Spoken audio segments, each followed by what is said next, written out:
Asterisco, asterisco, a Idade Média, asterisco, asterisco.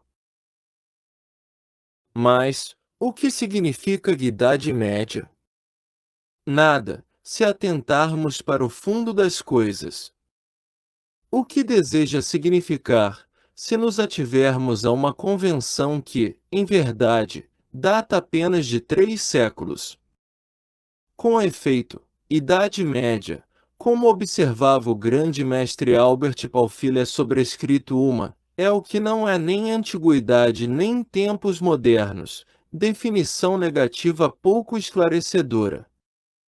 Nela se reconhece o altaneiro dogmatismo do espírito clássico, a expressão Idade Média é, por consequência, a ideia concreta da coisa foi criada em 1667, pelo professor Horn, de Leide.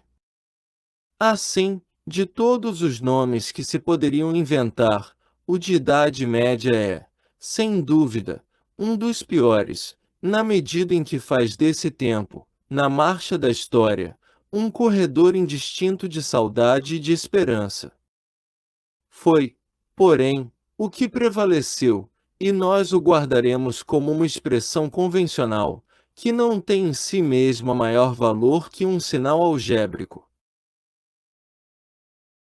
Por outro lado, o nome cobre uma realidade cronológica sobre a qual os autores ainda não se puseram de acordo. Depois de um vasto período em que se compreendia sob a expressão Idade Média os tempos heterogêneos que iam do começo do século V aos fins do século XVI, passou-se a distinguir, mais recentemente, pelo menos duas Idades Médias. Uma, propriamente dita, isto é, a que responde mais diretamente às ideias de obscurantismo e de atraso que sempre se identificaram com esse nome e que iria do século V ao século XII, e a Idade Feudal, com caracteres inteiramente diferentes, que se estenderia do século XII ao século XVI. Os medievalistas, aprofundando seus estudos, chegaram à conclusão, como seria de esperar, que esse longo período de 11 séculos cobria realidades diferentes e muitas vezes opostas, e que, por exemplo, os tempos que precedem e preparam a Renascença não se assemelhavam aos que Carlos Magno conhecera. Assim, há atualmente uma tendência crescente a restringir a palavra medieval aos 400 anos que precederam a Renascença e sucederam ao que se chama geralmente na noite da Idade Média. Fazendo distinção semelhante, Marcel Corrêa preferiria chamar Idade Média justamente a noite da Idade Média, e período feudal ao tempo que se estende do século XI ao século XIII, considerando-se os 2 séculos seguintes, ao que parece, como um período de transição para a Renascença. Idade Média não é uma época de transição? Época obscura também, na qual as luzes intelectuais se apagam mais ou menos entre dois períodos de civilização brilhante, em que a vida é mais ou menos mal assegurada, em que os progressos materiais quase não se fazem. Tais definições convêm ao período perturbado no qual se aboliu lentamente o tipo da sociedade antiga do século VI ao século IX, mas não aos posteriores. Com efeito, durante muito tempo os historiadores consideraram, sobretudo por ignorância, que tudo o que chamavam de Idade Média na história da civilização ocidental estendia-se, como um período obscuro, entre a civilização antiga e a civilização moderna, cujo começo seria um pouco anterior à Renascença. Esses pontos de vista estão agora retificados. Sabe-se que a sociedade feudal merece em si mesma uma consideração especial, como um tipo singularmente bem organizado, em muitos aspectos, brilhante. Contudo, Os termos de Idade Média e de medieval foram conservados pela maior parte dos autores para o período feudal. Entretanto, do ponto de vista da história do livro, são os critérios mais largos e não os mais restritivos que se devem anotar para a definição de medieval. É que o manuscrito medieval se identifica estreitamente com a vida monástica, e está contemporânea dos primeiros tempos da Idade Média, da mais recuada Idade Média. Pepino, o Breve, já encontra, ao assumir o trono, a mais extraordinária florescência de conventos.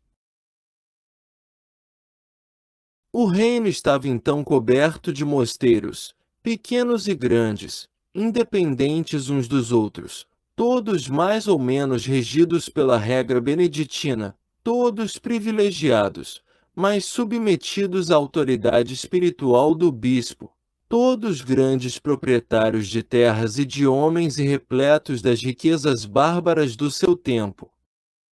Algumas grandes abadias são tão célebres que é bom citar-lhes os nomes: Saint-Martin de Tours, Saint-Denis em França e Saint-Germain-des-Prés, Saint-Rémy de Reims, Saint-Médard de Soissons, Fleury-sur-Loire, onde repousava o corpo de São Benedito, Moissac, na região aquitana, e tantos outros, às centenas.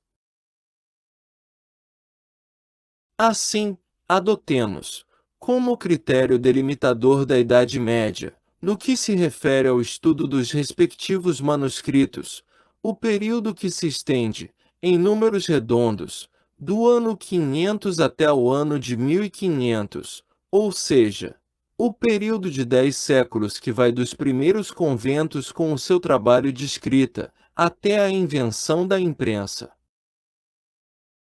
Isso é tanto mais imperioso quanto se sabe que não persistem, na história do livro, os motivos que levam os historiadores a distinguir várias idades médias, mais ou menos esclarecidas.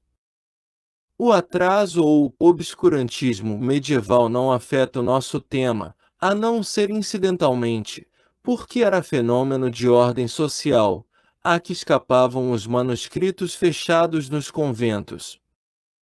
A história da cultura terá motivos para distinguir as idades da Idade Média, mas não a história do livro, que o encara não como veículo literário, mas como coisa. Ora, qualquer que seja o grau de adiantamento popular, seja embora praticamente nula a circulação do livro, como de fato era, e nulo o seu manuseio fora dos reduzidos componentes da classe clerical, nem por isso ele deixou de existir em toda a sua plenitude, como livro, ligando, por um lado, através do pergaminho, o papiro ao papel, e, por outro lado, através das novas técnicas, o texto manuscrito ao texto impresso. Além disso, ainda que não os difundisse com a facilidade e na quantidade a que o livro moderno nos acostumou, o livro medieval conservou os conhecimentos, guardou-os para a Renascença, hibernou-os nos conventos, e preparou, em consequência, sem o saber e, em certo sentido, sem o querer, o movimento intelectual que substituiria a tábua medieval de valores. A renascença não teria sido possível, no que concerne às obras escritas, se a Idade Média não tivesse possuído esses enormes silos que foram as suas bibliotecas monásticas, universitárias e particulares. Eis porque os historiadores da cultura, vendo exclusivamente o que foi conservado, se recusam a enxergar na Idade Média uma era de ignorância e obscurantismo, da mesma forma porque os historiadores sociais, vendo exclusivamente o que não foi difundido, acusam-na de todas as faltas contra a inteligência. Uma vista mais equitativa tem sido a de certos estudiosos modernos, como o Huizinga, por exemplo, que, reunindo as duas qualidades, podem perceber sem dificuldade as duas faces da questão, o verso e o anverso da medalha. Entre os que defendem a Idade Média das acusações que lhe foram feitas encontra-se o insuspeito Émile Littré, que afirmava: contradigo diretamente a opinião que, encarando a Renascença como um sol repentinamente nascido no meio de trevas profundas, suponha uma sombra espessa que o tivesse antecedido, apaga o espaço intermediário e atribui à eclosão dos modernos a irrupção da antiguidade entre eles. Eu a contradigo pelos fatos mais positivos, mas contradizê-la-ia da mesma forma, sem nenhuma hesitação, se tivesse por mim apenas a teoria da história. A teoria não admite que um brilho repentino possa surgir sem ser precedido de um crepúsculo. A teoria não admite que a cultura emane diretamente da barbárie. A teoria não admite que populações retardadas em um grau inferior se apropriem instantaneamente, e sem o trabalho de gerações sucessivas, do espírito de populações chegadas a um grau eminente. A teoria, enfim, não admite que uma era caracterizada por descobertas que superam todo o labor da antiguidade, como a imprensa, a América, o sistema do mundo, seja filha de uma era mergulhada em obscura inércia. Isso é tanto mais exato quanto se sabe que,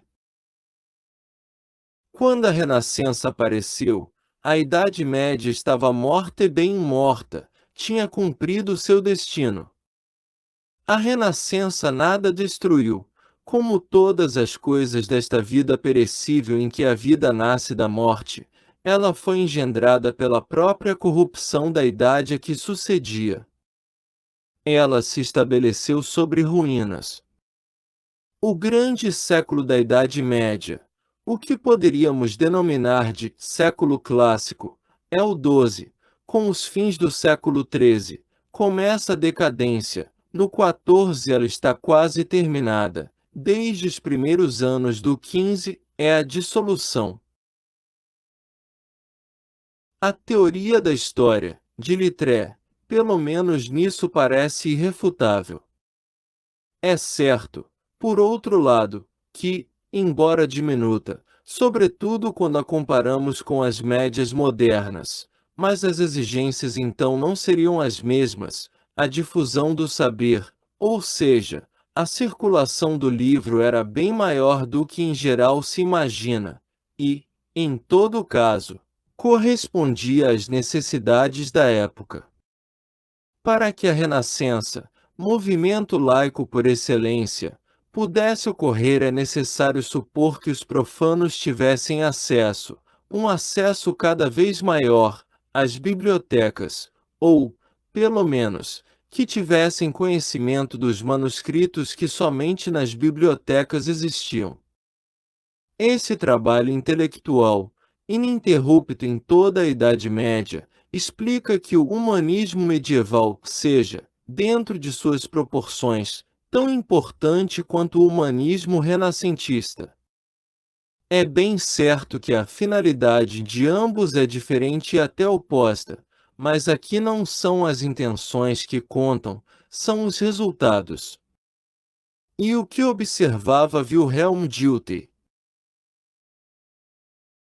é considerar o problema de uma maneira bem exterior, atribuir ao humanismo todas as modificações que, desde o século XIV, se produziram no espírito científico.